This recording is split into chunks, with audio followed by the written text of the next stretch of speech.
ته یو زنانه غواړې چې دا دې ماته میلو شي د هغې لپاره وظیفې کوې الله دې نه درکړي ځکه الله ته پته ده چې سبا به دا مټي ته لړه شي دا سړی به پرې شرمېږي مونږ وایو چې یاره زما ډېر سوالونه وکړه زما کار ونه شو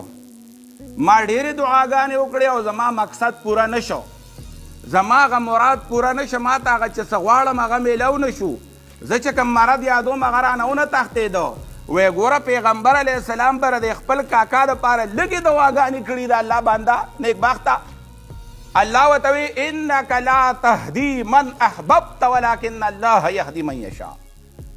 ته هدایت نشي کولی ته په هدایت باندې څوک نشي روانولی هدایت کول او نه کولو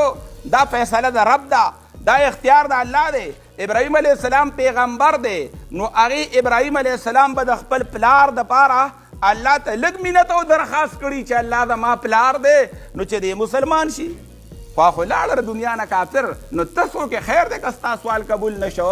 خو قبلېده پکې نه وي الله پاک به در باندې څه مصیبت دې دنیا کې راولي هغه به نه واړئ چې تا ډېرې دعاګانې غوښتې دي د الله نه دې غوښتې دي نه امیده کېږه ما ستا د دې دعاګانو چې تا څه غوښته هغه تا ته میلو نه شو نو تا نه به الله پر دنیا مصیبت واړئ تاله به څه خیر درکړي تاله به اجر درکړي تاله به آخرت کې په دې باندې ثوابونه درکوي خو ته غیر به نه وی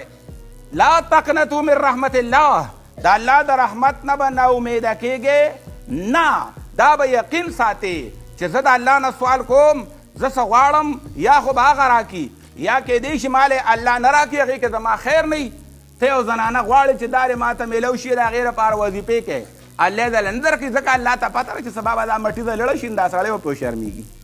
او که نه ته خو نه خبر والله یعلم وانتم لا تعلمون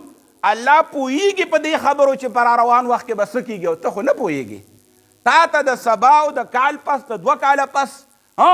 د دې حالات نه دي معلوم تاله الله نه درکوي الله ته پته ده چې که داره د ښځه شوه نو دا به ولګي دا خپل خاوند به ووري مړ به کي دا د هغه یو د مخکې وخت کې وجلې نه و زمونږ دې چام کې خپلې ښځې خپل خاونده د خاوند په تماچا ویښتې شو مړ نه شو مړ شه که نه دا خو تا ته پته نشته ته یو شی به غواړې چې دا رې ما ته رامیلو شي ما ته حاصل شي او تا ته به نه میلاویږي ځکه به نه میلاویږي چې رب العالمین ته پته ده چې ستا پکې خیر نشته نو نه به یې درکوي دغه خبره شوه بله دا ده چې کیدی شي تعالی به الله پاک د دې په بدل کې په آخرت کې ډېر اجر درکوي سبا قیامت کې به ډېر خلک دې ته خفه کېږي هم چې هر دا دی له دومره لوی اجر ورکو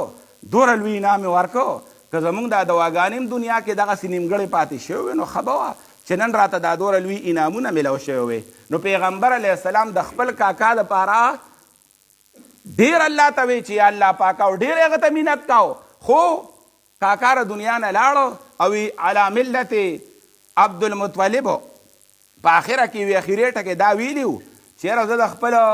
پلار چې دی عبدالمطلب بابا نه و د هغه په ملت باندې یم او د هغه په ملت او په لار باندې او په دین باندې ومه او بس په هغې باندې زمه ومه